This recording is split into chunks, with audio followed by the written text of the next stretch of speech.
박지원 국정원장 후보자 인사청문회에서 통합당은 2000년 6.15 남북 정상회담과 관련해 박 후보자가 대북 송금에 관여했다는 의혹을 제기하고 관련 문건을 공개했습니다.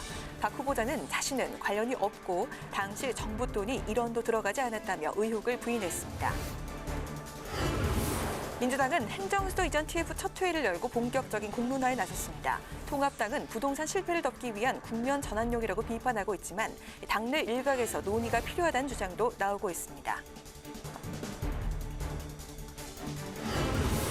오늘 국회 법사위에서 여야 의원들은 한동훈 검사장에 대한 대검수사심의위의 불기소 권고를 놓고 공방을 벌였습니다. 또 자신의 아들과 관련한 야당 의원의 질의에 대한 추미애 장관의 답변을 두고 여야 공방이 가열되자 위원장이 서둘러 정회를 선포하기도 했습니다. 뉴스앤 파워 인터뷰. 오늘은 국회 국토위 소속 더불어민주당 소병훈 의원과 함께 최근 정치권의 쟁점으로 급부상한 행정수도 이전에 대한 입장과 민주당 8.29 전당대회 최고위원 본선 경쟁에 임하는 각오를 들어봅니다.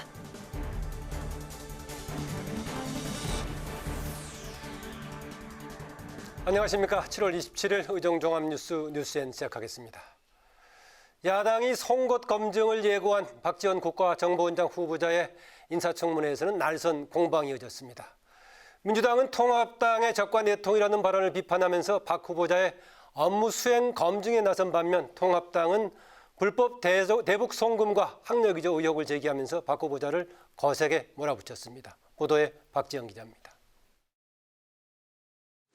더불어민주당은 미래통합당 주호영 원내대표가 박지원 국가정보원장 후보자를 적과 내통하는 사람이라고 한 발언을 강하게 비판했습니다. 지난 2000년 6.15 남북 정상회담의 주역이자 국정원장으로 내정된 박 후보자를 모욕한 부적절한 발언이라며 책임을 물어야 한다고 주장했습니다. 내통이라고 했으면은 이게 뭔가의 이제 간첩 행위와 같은 걸 얘기를 하고 있는 것 같은데요. 이거는 분명히 이 부분에 대해서는 책임을 물어야 합니다. 반격에 나선 통합당 주호영 원내대표는 적과 내통한 증거라며 박 후보자가 과거 불법 대북 송금에 관여했다는 의혹을 제기했습니다. 박 후보자가 북한에 30억 달러를 보내는 내용의 비밀 합의서에 서명을 했다며 관련 문건을 공개했지만 박 후보자는 서명한 기억이 없다고 밝혔습니다. 있다든지 이런 서류에 서명한 것이 사실로 드러나면 어떻게 하시겠습니까? 제가 어떠한 책임도 다 감수하겠습니다. 후보 사퇴를 포함해서 모든 것을 다 하겠습니다. 그렇죠. 통합당은 박 후보자의 학력 위조 의혹도 집중 추궁했습니다. 단국대에 편입하는 과정에서 학력을 허위로 제출했다가 이후 문제가 불거지지 않도록 지난 2000년 당시 권력을 이용해 학력을 고쳤다는 겁니다. 박 후보자는 학력을 위조한 적이 없다고 거듭 부인하고 통합당 의원들이 요구하는 학적 제출은 개인 신상의 문제로 낼 수 없다는 입장을 고수했습니다. 권력 실세일 때 학적부를 만졌다. 그리고 본인이 그걸 요청한 증거가 있다. 왜? 처음부터 잘못된 학적이었으니까. 그렇지 않습니다. 청문회에서 민주당 의원들은 간첩 조작 사건인 인혁당 사건 피해자들의 배상금을 반환하도록 한 판결에 대한 해결 방안도 주문했습니다. 그럼 법원에 조정 공고, 화해 공고가 있었는데 불구하고 국정원이 이거를 계속 거부하고 이거를 지금 해결 안 하고 있습니다. 이거 원만하게 해결하실 의사가 있습니까? 해결하도록 하겠습니다. 이 밖에 박 후보자는 북한에 대해 주적이면서 평화와 협력, 통일의 대상이라는 입장을 밝혔고 정치 관여에 대한 우려 제기에 대해선 앞으로 정치의 정자도 꺼내지 않고 국정원 본연의 임무와 개혁에 매진하겠다고 강조했습니다. 국회방송 박지영입니다. 더불어민주당이 행정수도 이전을 위한 실무 작업에 본격 착수했습니다. 미래통합당은 부동산 실적을 덮기 위한 정부 여당의 꼼수라고 일축했지만 당 내에선 논의에 동참하자는 의견도 나오고 있습니다. 장정영 기자입니다. 김태년 원내대표가 행정수도 이전 재추진 방침을 밝힌 지 일주일 만에 더불어민주당이 본격적인 공론화 작업에 착수했습니다.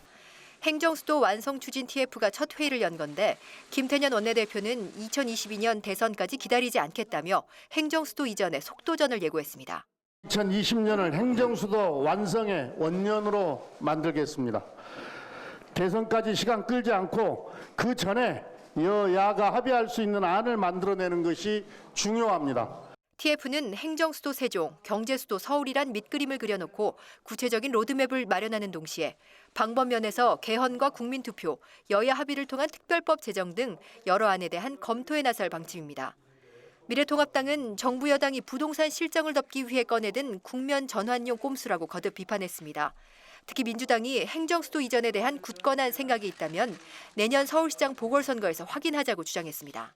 내년 4월 7일에 서울시장 보궐선거에서 민주당의 수도 이전에 대한 고강을 내걸고 일단 서울 시민의 의사부터 확인해 주시기를 갖다가 당부를 드립니다. 하지만 지도부의 이 같은 입장에도 불구하고 통합당 내에서는 논의에 동참하자는 의견도 나오고 있습니다. 충남 공주 부여 청양을 지역구로 둔 정진석 의원은 SNS를 통해 행정수도 논의를 외면해선 안 된다며 개헌을 주장했고 장제원 의원과 오세훈 전 의원도 이전 논의를 해보자는 입장을 밝혔습니다. 또 김병준 전 비상대책위원장은 한 라디오 인터뷰에서 통합당의 적극적인 호응을 촉구했습니다. 기왕에 이렇게 던졌으면 이것을 받아서 네. 제대로 된 그 수도 이전의 대안을 저는 마련해야 된다고 생각합니다. 아주 좋은 기회라고 생각하거든요. 통합당 지도부는 개별 의원들의 의견이라고 일축했지만 민주당은 야당에서도 찬성 의견이 있는 만큼 여야 합의로 추진하자는 입장입니다. 야당에서도 호응하고 있는 분들이 많기에 국민적 합의 가능성도 높습니다. 여야의 합의가 행정수도 이전 완성의 관건이므로 여야 합의에 최선의 노력을 다하겠습니다. 행정수도 이전을 놓고 여야 입장이 엇갈리는 가운데 결국 여론의 향배가 중요 변수가 될 전망입니다. 국회 방송 장정현입니다. 네, 국회 법제사법위원회가 법무부로부터 업무보고를 받았는데 첫날부터 여야는 대검찰청 검찰수사심의위원회에 한동훈 검사장에 대한 불기소 권고 결정을 두고 공방을 벌였습니다. 또 아들 군 복무 의혹과 관련한 추미애 법무부 장관의 답변을 놓고 여야가 충돌하면서 정해가 되기도 했습니다. 김동길 기자의 보도입니다. 여야는 최근 대검 수사심의위원회에 한동훈 검사장에 대한 불기소 권고를 놓고 공방을 벌였습니다. 민주당은 납득하기 어렵다며 수사심의의 결정에 검찰총장이 관여할 수 있는 의심이 있다고 주장했습니다. 150명에서 250명 이하의 위원으로 풀을 구성하는데 이 풀 구성하는 방법이 검찰총장이 위촉하는 방식으로 되어 있더라고요.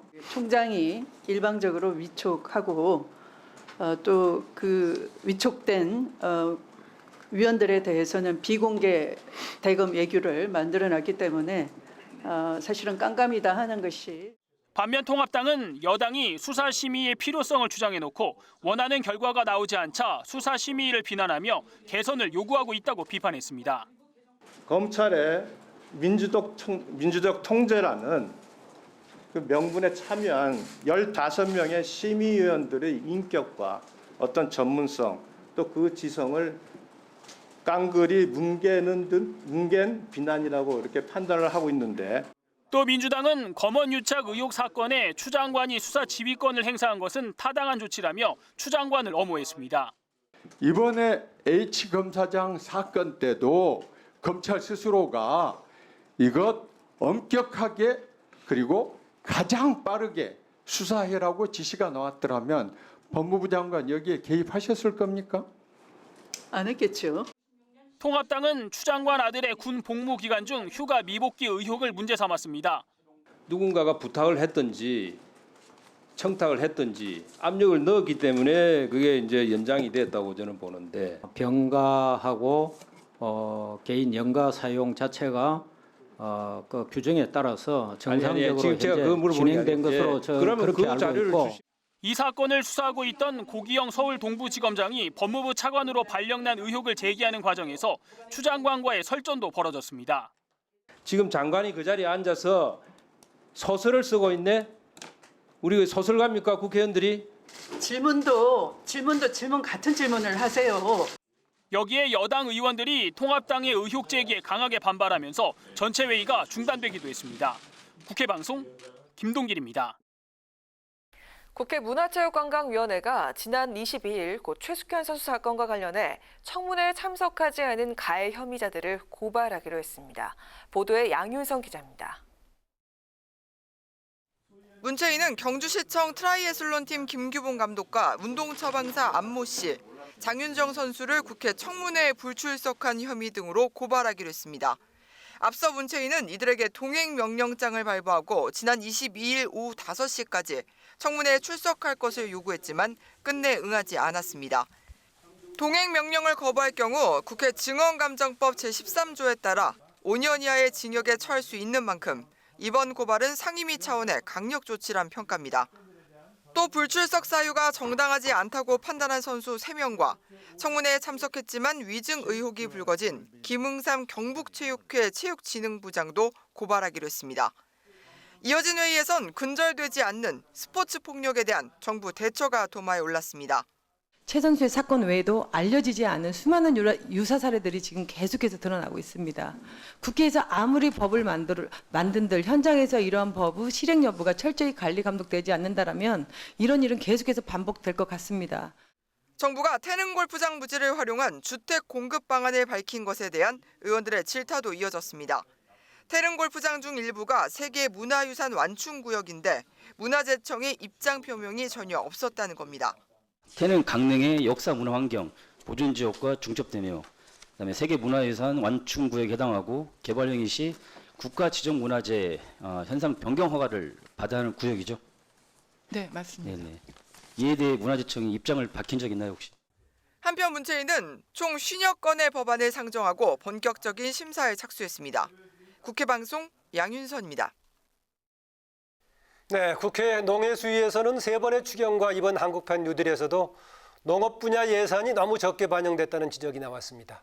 또 옵티머스 사태와 관련해 최대 판매사인 NH투자증권이 상품의 위험성을 알고도 그대로 판매했다는 비판이 쏟아졌습니다. 김현 기자의 보도입니다. 농해수위 위원들은 업무 보고에서 농업 분야 예산 확대를 주문했습니다. 민주당 의원들은 3차 추경에서 농업 분야가 2,905억 원으로 전체 예산 대비 0.8% 수준밖에 반영이 안 됐는데 160조에 달하는 한국판 뉴딜 정책에서도 홀대받고 있다고 지적했습니다. 그러니까 기재부의 설득 자체가 부족했다는 부분에 대해서 인정하십니까? 지금 그 기재부라든지 이런 부처하고 협의 중에 있다 이렇게 말씀드리겠습니다. 민주당 서삼석 의원은 특히 코로나19 이후 쌀 수출을 금지하거나 일시적으로 제한하는 나라가 늘고 있어 식량난이 우려되는데 식량 자급률을 높이기 위한 정부 지원이 시급하다고 강조했습니다. 헌법에다가 대한민국 정부는 식량 작업을 위해서 노력을 반드시 해야 한다라고 못 박아야 된다는 그런 생각을 갖고 있습니다. 통합당은 옵티머스 환매 중단 사태와 관련해 최대 판매사인 NH투자증권의 책임을 물었습니다. 통합당 이만희 의원은 NH투자증권이 옵티머스 펀드 약 5천억 원 중 84%에 해당하는 4,300여 원치를 팔았는데 펀드를 팔기 전 안전성 검사를 부실하게 했다는 의혹을 제기했습니다. 이 중요한 사모펀드에 대한 안정성 검사를 불과 이틀 사이에 그냥 콩 볶아 먹듯이 그냥 지나가는 거예요. 형식적으로 하는 겁니다. 요식 행위예요. 같은 당 김성교 의원도 운용사인 옵티머스가 1차 책임이 있지만 판매한 NH투자증권도 상당한 책임이 있다고 지적했습니다. 옵티머스를 정범이라고 생각이 되고요.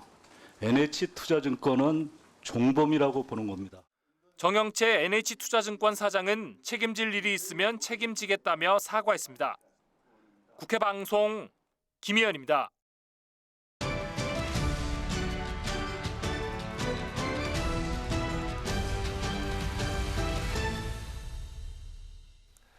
네, 오늘 이슈 분석 한도영 기자와 함께합니다. 어서 오세요. 어서 오세요. 네, 더불어민주당의 전당대회 8월 29일이니까 한 달 정도 남았는데요. 주말에 이미 이제 순회 합동연설에 지금 유세 대결을 시작을 했죠. 조금 이제 방식은 조금 축소를 해서 하긴 합니다만은 그래도 네, 지역 순회를 시작했죠. 어떻습니까? 네. 네, 토요일에는 이 제주도에서 그리고 어제는 강원도에서 이 합동연설회를 진행을 했는데요. 이 3인 3색이라는 표현이 좀 어울릴 정도로 당대표 후보들 상당히 특색 있는 연설을 했습니다.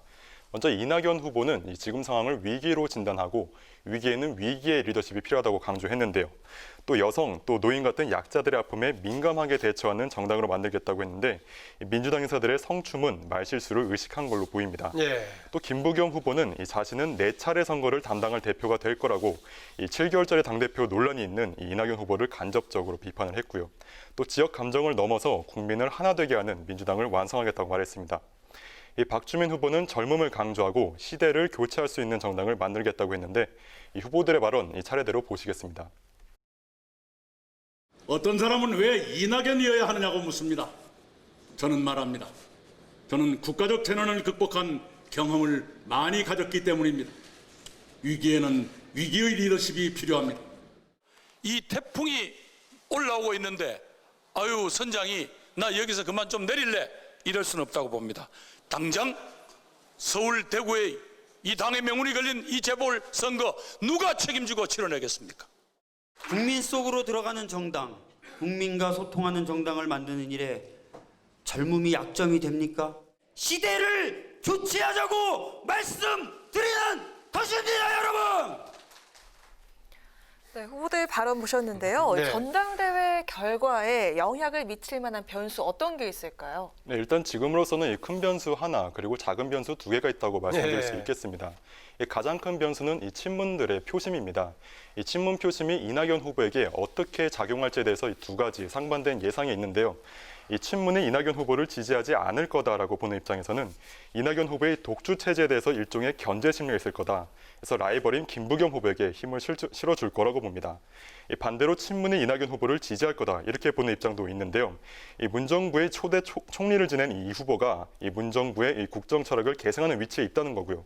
실제로 이 후보가 지난 2년 내지 3년 행적을 봤을 때는 이 가장 친문이라는 익명의 수도권 중진의원 평가도 있었습니다. 예. 여기에 대해서 최근에 이재명 경기지사가 강력한 대권 후보로 떠오르지 않습니까? 이 상황에서 이재명 지사에게 덜 우호적인 그리고 지난 대선에서 앙금이 남아있는 친문들이 이낙연 후보에게 힘을 몰아줄 거라는 예측도 나옵니다. 그리고 김부겸, 박주민 후보 측으로 가면은 일단 이 박주민 후보는 지난 2018년 전당대회 최고위원 경선 때 이 권리당원 투표에서 압도적으로 1위를 기록하기도 했죠. 네. 이 최고위원이 된 이후에도 이 개혁 이슈들에 대해서 이 친문들과 입장을 대체로 같이 하면서 상당히 인기가 높다는 분석입니다. 지난번 1등할 때도 사실은 그쪽 지지를 받아가지고 1등을 했었죠. 예. 네, 그렇습니다. 네. 또 김부겸 후보는 이 당초 검찰개혁 같은 이 친문들이 적극적으로 반응하는 이슈에 이 강경 발언을 이어가서 이 친문 표심을 잡기에 나선 거 아니냐 이런 분석이 있었는데 이게 오늘 조금 수정될 것 같습니다. 오늘 오전 이 수원에서 이재명 경기지사를 만났습니다. 김부겸 후보가 먼저 요청해서 이뤄진 자리라고 하는데 안 그래도 이 당내 비주류로 분류가 됐는데 이 상당한 친문 표심을 가진 박주민 후보 등장으로 한층 더 불리해진 김부겸 후보가 또 다른 강성 지지층을 가진 이재명 지사 쪽으로 선회한 게 아니냐 이런 분석도 나옵니다. 이 두 사람은 오늘 회동을 정치적으로 보지 말아달라고 말했습니다만 이 김부겸, 이재명 연합이 확실해지면은 향후 이 전당대회 진행 그리고 그 결과에도 상당한 영향을 미칠 걸로 보입니다. 네, 이제 여기에다가 이제 전대 이후의 대권 과도에서의 민주당 전략에 어떤 영향을 미칠 건가도 아마 고려하면서 좀 판단을 할 걸로 보이는데요. 아까 큰 변수 하나, 작은 변수 둘 있다고 했었는데 나머지 작은 변수는 어떤 건가요? 네, 그 민주당은 코로나19라는 상황을 감안해가지고 이 합동 연설회 참석 인원을 5분의 1 수준으로 줄였는데요. 5분의 1 정도로요? 네, 그렇습니다. 이에 따라서 이 연설의 영향력도 그만큼 줄어들 거라는 예상입니다. 실제로 현장에 있던 민주당 관계자들은 이 환호도 박수도 없다. 분위기가 연설 같자고 브리핑 같다고 말하기도 했는데요. 네, 이런 상황에서는 이 합동 연설회가 계속 진행이 되더라도 이 지금의 이낙연 대세론이 계속 굳어질 거라는 관측이 나옵니다. 아쉬운 거는 김부겸 후보가 될 텐데요. 평소에 이 연설에 강점이 있다 이 평가를 받고 있는데 연설을 통해서 이 추가 표심을 확보하기가 상대적으로 좀 불리해진 게 아닌가 이렇게 보입니다. 이 밖에 이 당대표 후보 그리고 최고위원 후보 간 연합, 일부에서는 짝짓기라는 표현도 합니다만 이 연합도 변수가 될 수 있을 걸로 보입니다. 이 최고위원 후보 중에서는 이 노웅래 후보가 같은 언론인 출신인 이낙연 후보에게 구애를 하는 걸로 그렇게 전해졌고요. 또 김부겸 후보는 이 정세균 총리의 측면 지원서를 제기됐었는데 이 정세균 개인 이원우 후보와 연대할지 관심을 모으고 있습니다. 일단 지금까지는 이 구체적인 행동은 관찰되지 않았습니다만 앞으로 이 당대표 후보 그리고 최고위원 후보 이렇게 연대 움직임이 가속화될 가능성이 있어서 이 변수는 계속해서 지켜봐야 할 것 같습니다. 네, 오늘 이슈 분석은 민주당 전당대회 지금 지방 순회 유세 시작됐는데 분석해 주셨습니다. 한도영 기자 수고했습니다. 수고했습니다. 네, 최근 급상승한 서울 부동산 값을 잡기 위해선 공급 확대가 필요하다 목소리가 높은데요. 정부 여당이 정부 소유 골프장 활용을 대책으로 언급하면서 정치권에선 갑론을박이 벌어지고 있습니다. 과연 부동산 시장 안정화에 효과가 있을까요? 관련 토론회가 국회에서 열렸는데 홍혜진 기자가 취재했습니다. 군 소유의 서울시 노원구에 위치한 약 22만 평 규모의 태릉 골프장. 최근 정부와 여권 인사들이 서울 주택 공급지로 언급하면서 관심이 집중되고 있습니다. 왜 태릉 골프장일까? 더불어민주당 김진표 의원은 각종 인프라가 갖춰진 태릉 골프장 부지를 활용하면 택지 조성 등에 들어가는 시간을 줄일 수 있다고 강조합니다. 5년에서 7년 걸릴 겁니다. 근데 지금 우리 부동산 시장이 그렇게 한가하게 기다리고 있을 수 있는 상황이 아니거든요. 그런데 정부가 보유하고 있는 군 골프장 페어웨이는 그냥 지으면 됩니다. 그러면 2년 내에 분양할 수 있어서 또 정부 소유의 부지인 만큼 저렴한 가격에 주택을 건설할 수 있고 서울 시내 위치에 인접성이 높은 것도 강점으로 꼽았습니다. 골프장이 그린벨트로 묶여 있어 개발이 가능하냐는 지적에 대해선 주변 숲은 그대로 보존하고 페어웨이에만 주택을 건설하면 된다고 설명했습니다. 토론회에 참가한 전문가들도 양질의 주택을 공급하기 위해선 부지를 저렴하게 확보하는 것이 중요하다며 부지 활용에 힘을 실었습니다.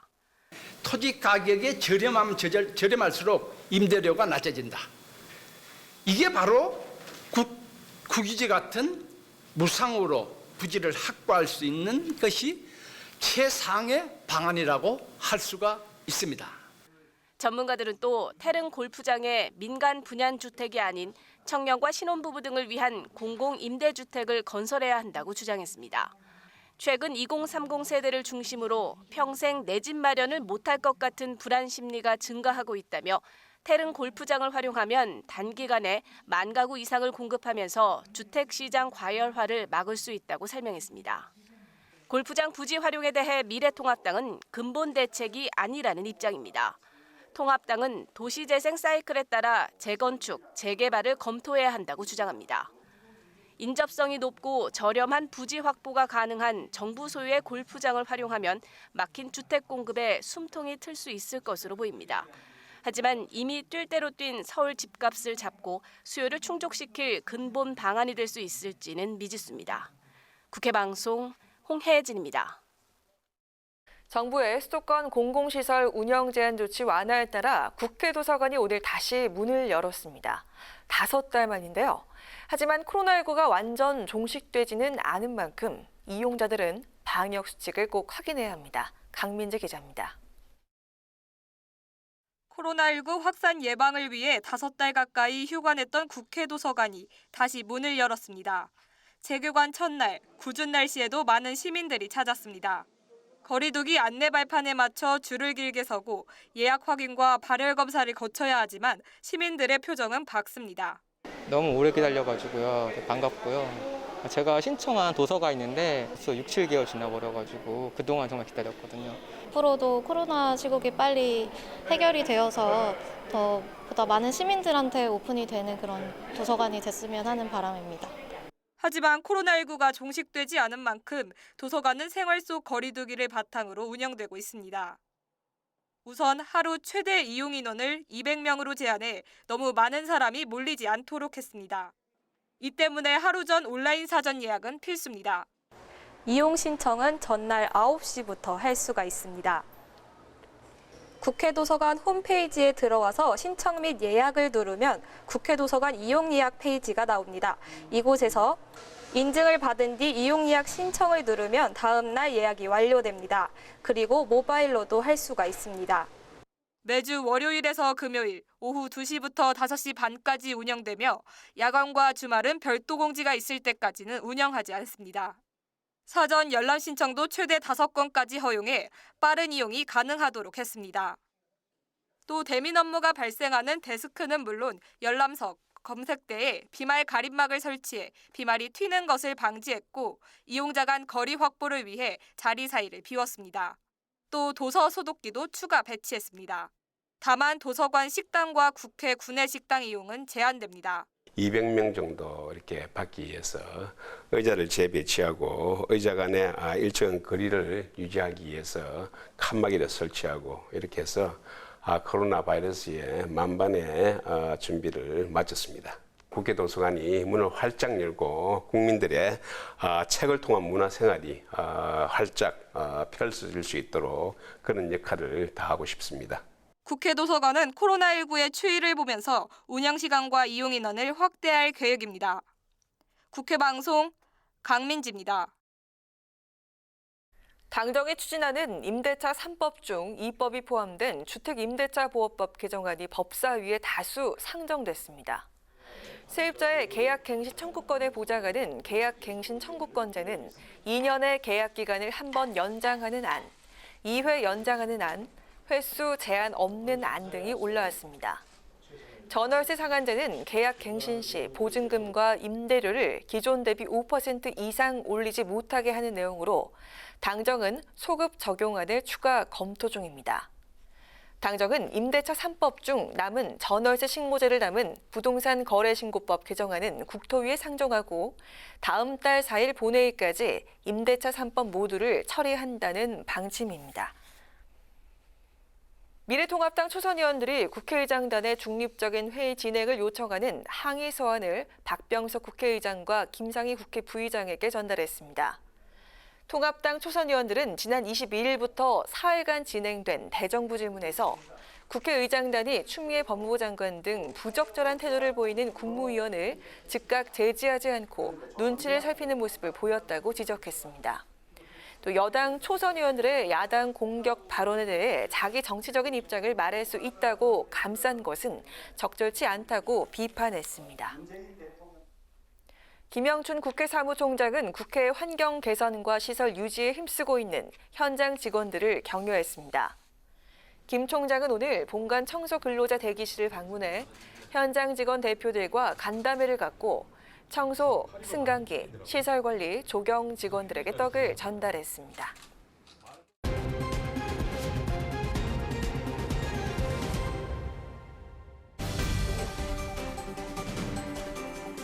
강하락의 정치톡 시간입니다. 7월 27일 정치면을 장식한 뉴스는 무엇이었는지 첫 번째 정치톡 만나보시죠. 더불어민주당이 행정수도 이전을 추진하고 있는 가운데 행정수도의 세종시 이전이 수도권 집값을 안정시킬 것이라는 여권의 주장에 대해 국민 절반 이상은 공감하지 못하는 것으로 나타났습니다. 리얼미터가 YTN 의뢰로 조사한 결과 행정수도 세종시 이전 수도권 집값 안정화 효과가 있을 것이란 주장에 전체 응답자의 54.5%가 공감하지 않는다고 답했습니다. 이어 공감한다는 응답은 40.6%, 잘 모르겠다는 응답은 4.9%로 나타났습니다. 이 같은 결과는 거주 지역에 따라 크게 달랐는데요. 수도권 응답자 중에서는 공감하지 않는다고 답한 비율이 높게 나타났고 행정수도 이전 대상지인 세종시를 포함한 대전, 충청 권역의 응답자 중에서는 공감한다는 응답률이 높게 나타났습니다. 또한 행정수도 이전으로 인한 수도권 집값 안정화에 대한 시각 차이는 정치 성향에 따라 엇갈렸는데요. 민주당 지지층에서는 집값 안정화에 공감한다는 응답이, 반면 미래통합당 지지층과 무당층에서는 공감하지 못한다는 응답이 높게 나타났습니다. 더불어민주당은 오늘 행정수도 완성 추진 TF 첫 회의를 열고 본격적인 논의에 착수를 했는데요. 행정수도 이전에 대한 여론이 다양한 만큼 국민의 목소리를 폭넓게 수렴하는 과정이 반드시 뒤따라야겠고요. 무엇보다 행정수도 이전은 정치적 의도 없이 국가 발전 차원에서 논의돼야 한다는 사실 잊지 말아야겠습니다. 이어서 오늘의 두 번째 정치톡입니다. 더불어민주당 남인순 최고위원이 오늘 고 박원순 전 서울시장의 성추행 의혹 사건에 대해 통렬하게 반성한다고 사과했습니다.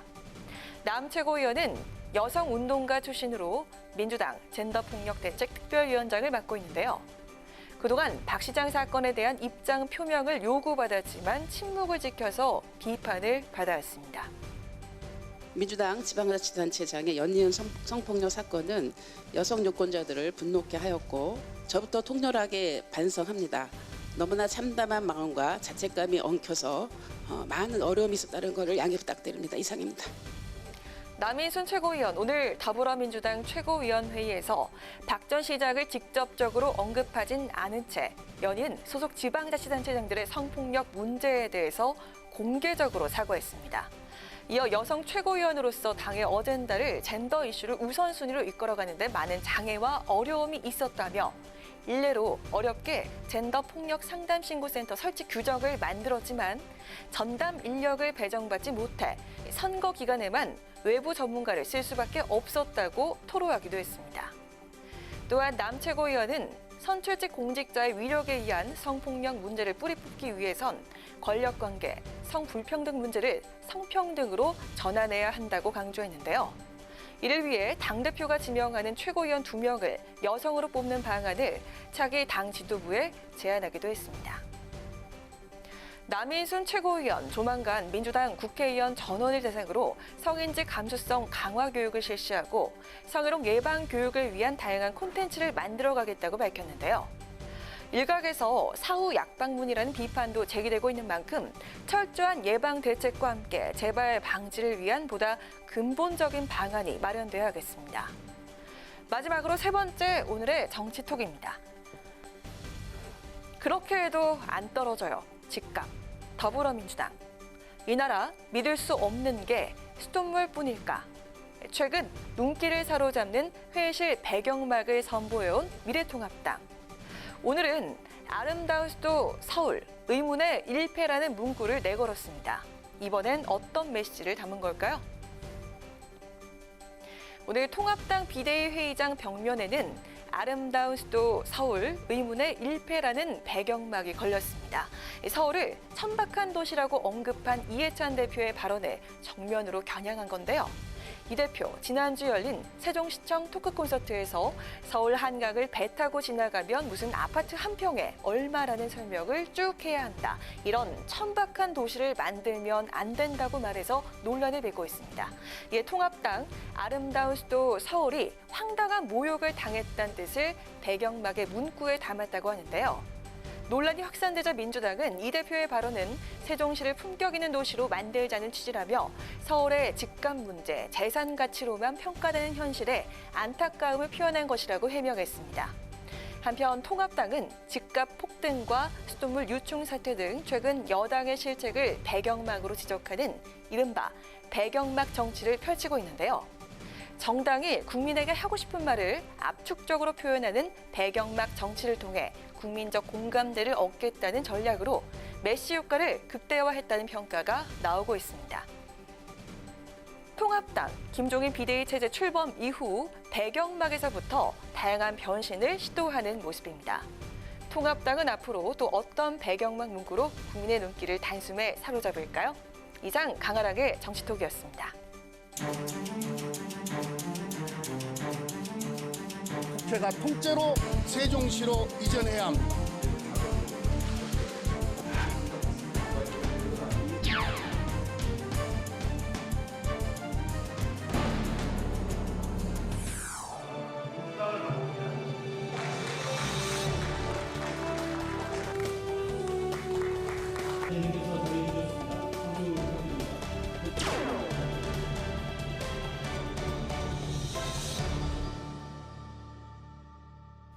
네, 이번 시간은 뉴스N의 파워 인터뷰 코너입니다.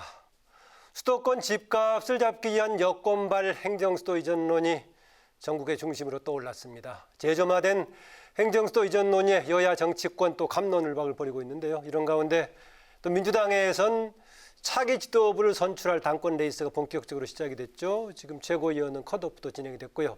전당대 열기, 지방 순회 유세 돌면서 뜨거워지고 있습니다. 관련 내용 오늘은 21대 국회 국토위원이자 또 여당 최고위원 경선에 나섰죠. 출사표를 던진 더불어민주당의 소병은 의원과 함께 얘기 나눠보도록 하겠습니다. 어서 오십시오. 안녕하세요. 네, 안녕하십니까. 예, 일단 1단계는 지났습니다. 네. 2명이 걸러지긴 했지만 다행스럽게도 그렇지만 걸러진 두 분에게는 대단히 죄송한 마음 가지고 있습니다. 예, 그렇습니다. 선생님 지금 이제 당 최고위원 선거 이제 유세 바쁘실 텐데 국토위원으로 그 못지않게 지금 뜨거운 여러 가지 과제를 담고 있어요. 부동산 문제 지금. 그렇습니다. 야당에서는 아주 이제 문재인 정부의 실패다라고 규정을 하고 있고 보니까는 안철수 국민의당 대표는 22타수 무안타다라고까지 얘기하고 있던데 어떻습니까? 지금 정책의 실패라고 지적한 이런 최근에 대해서 어떻게 보십니까? 우선 그 부동산 문제나 주택 문제를 한 정부의 실패 성공을 얘기한다는 것이 적절치 않다. 네. 왜냐하면 적어도 부동산 문제는 이게 긴 호흡으로 봐야 되는 거기 때문에 최소한 10년, 20년 단위로 봐야 되지 않을까. 그래서 제 생각에 만약에 그 정부의 정책을 얘기하려면 최소한 10년 단위, 2001년부터 2010년, 2011년부터 2020년 이런 식으로 봐야 되지 않을까 싶은데요. 근데 왜 사이클이 문재인 정부 왔을 때 이렇게 다 맞아떨어졌을까요? 2014년에 박근혜 정부 당시에 분양가 상한제를 폐지했습니다. 네. 그 분양가 상한제가 1976년인가요? 박정희 정권 때부터 시작된 건데 분양가 상한제 실시하고 분양가 상한제를 완화하고 그다음에 분양가 상한제를 다시 폐지하고 여기에 따라서 한 2, 3년 간격을 두고 부동산 가격이 아주 심하게 널뛰기를 합니다. 그래서 이번도 역시 2014년경에 그 박근혜 정부 부동산 아파트 분양가 철폐 폐지 이것이 이제 두고 지금 요즘 들어와서 그걸 발휘를 하고 있다. 그런 생각을 하기 때문에 문재인 정부의 부동산 정책 실패라는 것은 받아들이기 어렵다. 받아들이기 어렵다. 예. 뭐 좀 시간이 되면 다시 좀 구체적인 질문 추가하기로 하고요. 예. 네. 네, 행정수도 이전 불씨가 다시 타오르고 있는데요. 네. 행정수도 이전론 어떻게 보시는지 궁금합니다. 수도권 집값을 안정화시킬 수 있는 해법이 될 거라고 보십니까? 저는 우선 먼저 말씀드리기 전에 가정에서 뭐 적절치는 않지만 과거 2005년인가요? 2004년이죠. 네. 헌법재판소의 그 관습법을 내세운 당시 위헌 결정이 참 아쉬웠다.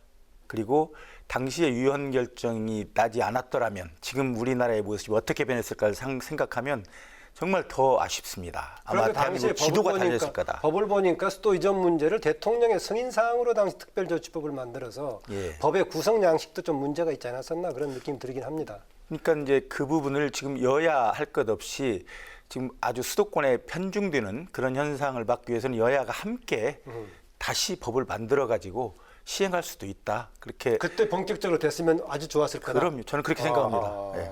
그래서 이제 늦었지만 지금이라도 시작해야 한다. 그리고 민주당에서 그 추진 TF를 지금 만들었습니다. 그래서 아마 전국을 돌면서 주민들을 만나고 그리고 왜 필요한지 이 부분을 말씀드릴 텐데 저는 충분히 설득 가능하리라고 보고 있고 그리고 최근의 여론조사도 보면 거의 50% 이상 되는 국민들이 이전을 환영하고 있습니다. 긍정적으로 받아들이고 있습니다. 그리고 그걸 꼭 행정 수도 이런 용어보다도 또 다른 용어도 있을 수 있다.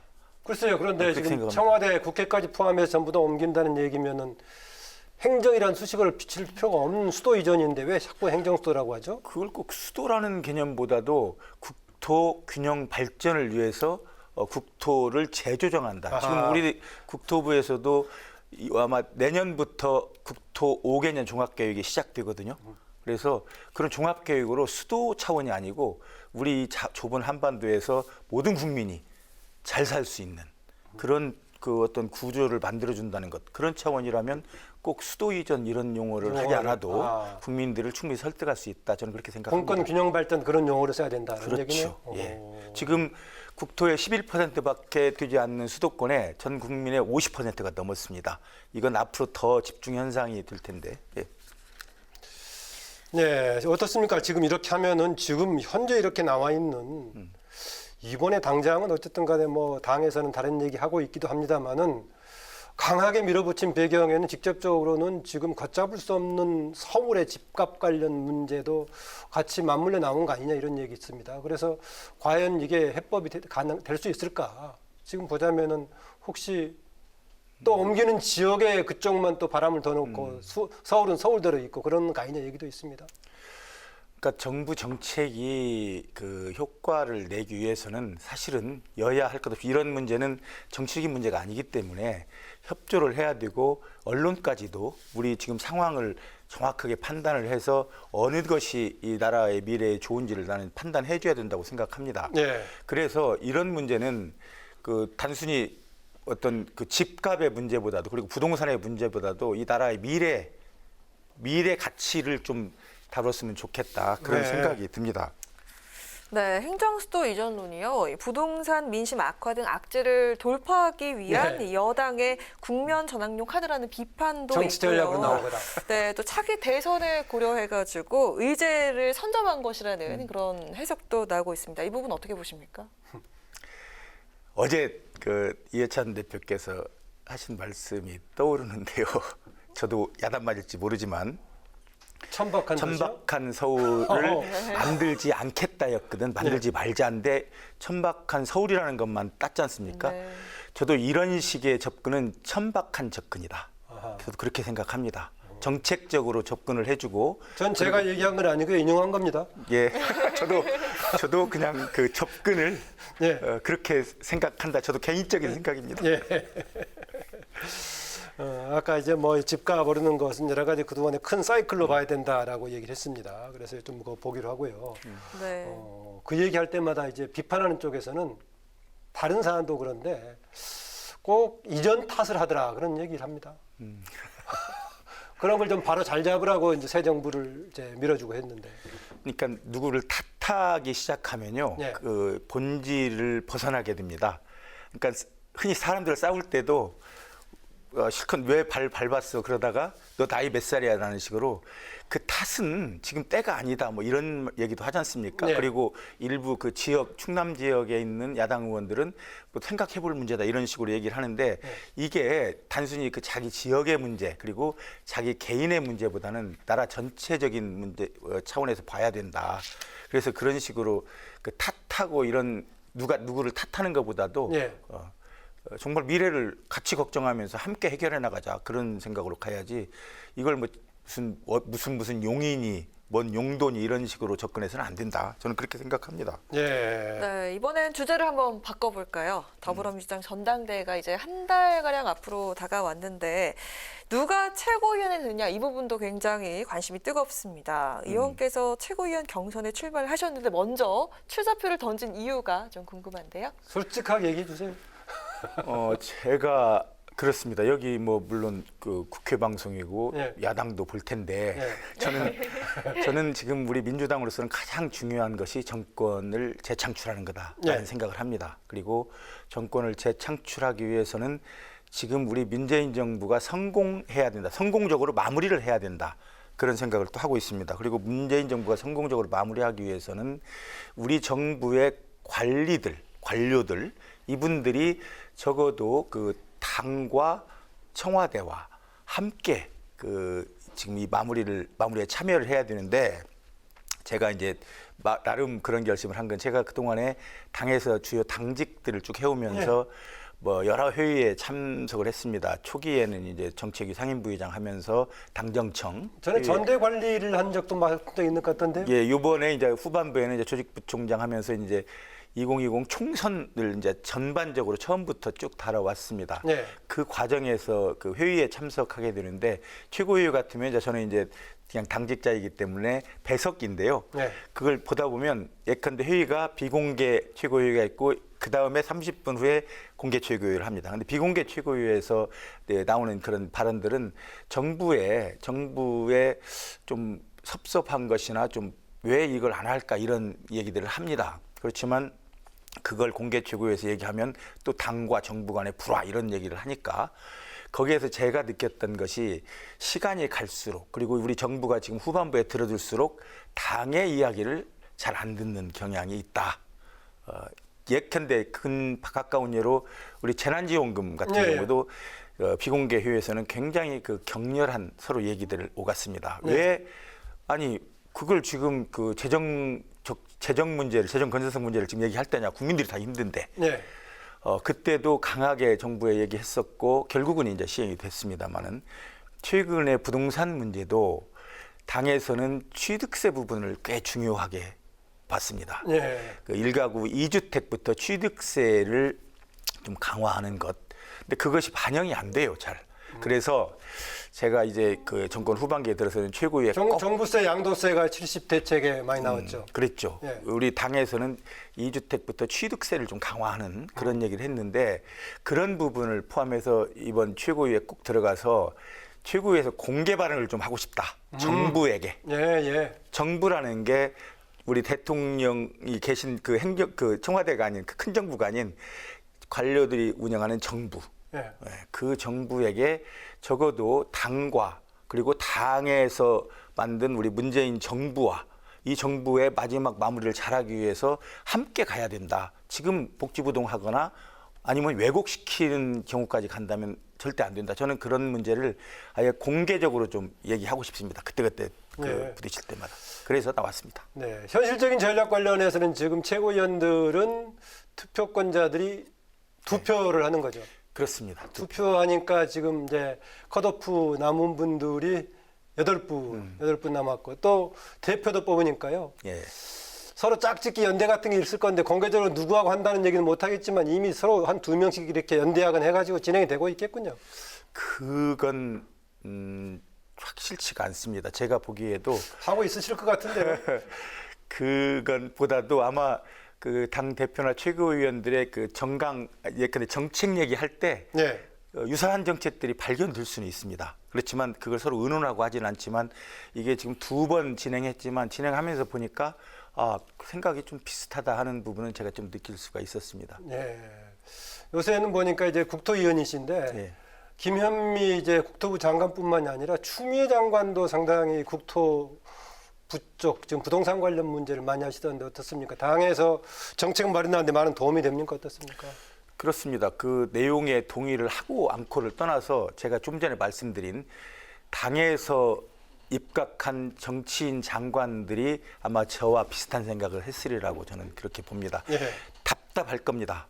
저희들이 보기에도 장관이 하고자 하는 일들이 제대로 진행이 되고 있는지 이렇게 평소에 그 상임위나 이런 데서 얘기하는 거 보면 이렇게 진행될 정책이 아닌데도 나온 거 보면 최종적으로 나온 거 보면 그렇게 되더라. 그래서 이 생각이 나는데 전에 강만수 전 기재부 장관이 네. 과거 건설부에 있을 때 했던 얘기가 있습니다. 뭐냐면 그 투기 세력과의 전쟁이 그러니까 그때 아마 공시지가 문제로 부딪혔던 것 같은데 투기 세력과의 전쟁보다 내부 반대자들과의 그 전쟁이 더 어렵다.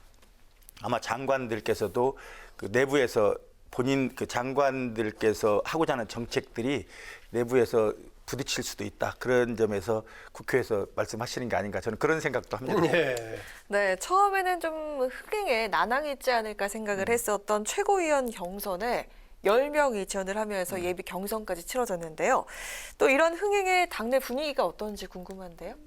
뭐 지금 이거 유세 장소는 옛날에 사등사와 똑같죠? 그렇죠. 다음은 참석자가 적죠. 참석자 5분의 1로. 예, 그리고 연설을 하는데 이제 좀 맛이 덜 납니까? 꼭 그렇지는 않아요. 예. 왜냐하면 전국 중계를 계속 하기 때문에. 예. 근데 그 말씀 드리고 싶은 게 사실은 저도 최고위원을 나가겠다고 결정한 건 오래되지 않았습니다. 사실은 이제 이해찬 대표께서 그 당 사무총장, 부총장들 불러서 이번 전당대회를 꼭 성공적으로 치러달라 이런 당부를 하셨는데 저도 윤호중 총장이나 저나 김경엽 부총장은 그렇게 하겠습니다 해놓고 이제 제가 나오게 된 것이 그때도 그런 얘기를 했습니다. 이렇게 많은 분들이 출마를 안 하면 어떻게 하지? 그런 걱정을 했는데 근데 최근에 이 여론조사 같은 경우를 보면서 이제 당이 많이 좀 출렁인다 이런 생각이 드는데요.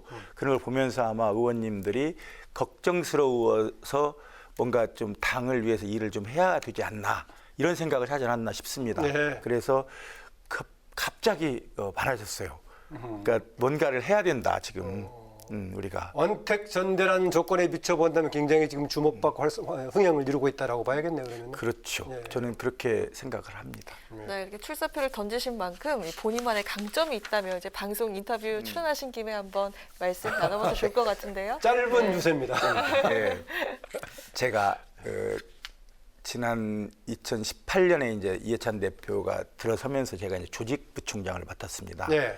그리고 이해찬 대표께서 이제 공약 사항 중에 그때 많은 구설도 있었지만 20년 집권 정당을 말씀하셨습니다.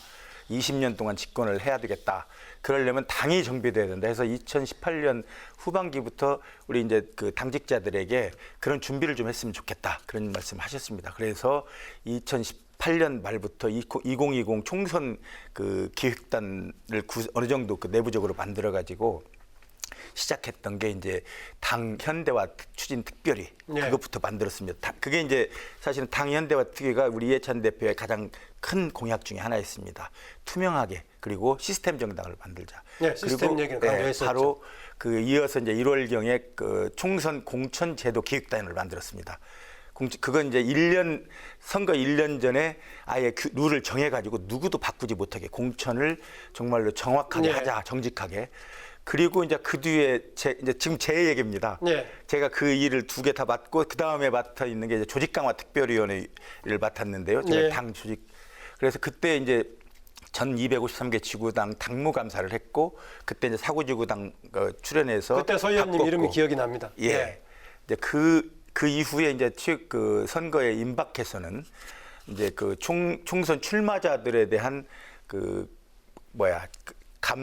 총선 출마자들 중에 우리 당과 맞지 않는 분들이 있나 하는 걸 가려내는 일. 그 위원회도 했고 그 다음에 이제 마지막 경우는 이제 총선 공천 신청자 중에서 공천이 잘 안 됐다 하는 사람들이 다시 재심 요청할 때 그 재심의 부위원장 그리고 마지막에 2020 총선 중앙당의 선대위 제가 조직본부장을 했습니다. 당의 지도부로서는 가장 필요한 역할을 그동안 해왔다 그 얘기는 그 일을 쭉 해왔기 때문에 정말 이제 그 당을 누구보다도 잘 알고 있고 그리고 이 일을 지금의 우리 당이 대통령 선거, 지방선거 그리고 국회의원 선거를 승리한 민주당입니다. 이 민주당이 잠시 지금 여론 때문에 흔들린다고 하더라도 그렇다고 이 민주당을 비난하지 마라. 그리고 지금까지 민주당이 성공적으로 해왔던 일을 이어서 하겠다.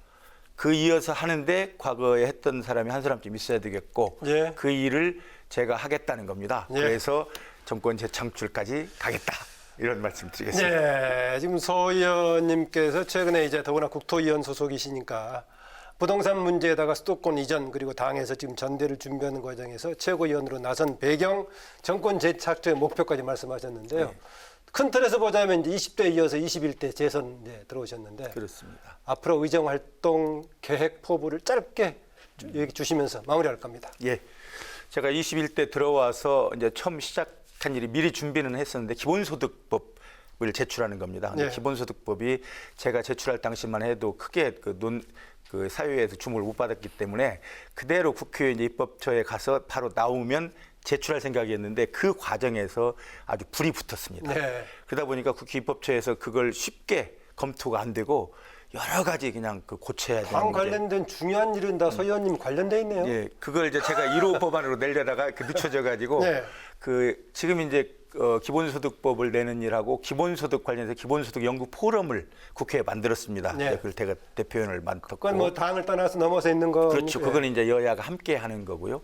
그리고 이제 제가 지역이 경기도 광주입니다.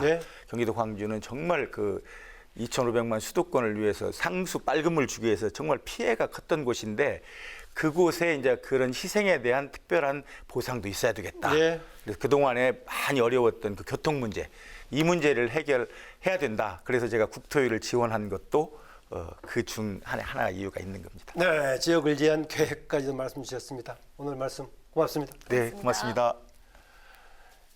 네, 뉴스엔의 파워 인터뷰 지금까지 더불어민주당의 소병은 의원과 함께했습니다. 네, 중부지방에 내리고 있는 비는 내일 아침에 대부분 그치겠지만 남부지방도 내일 계속 비가 이어지겠습니다. 특히 부산 등 영남 해안가에 아주 많은 양의 비가 내릴 것으로 예상되는 만큼 피해 없도록 주의하셔야겠습니다. 네, 오늘 뉴스엔은 여기까지입니다. 내일을 여는 국민의 국회를 위해서 내일도 뉴스엔 함께하겠습니다. 시청해 주셔서 고맙습니다.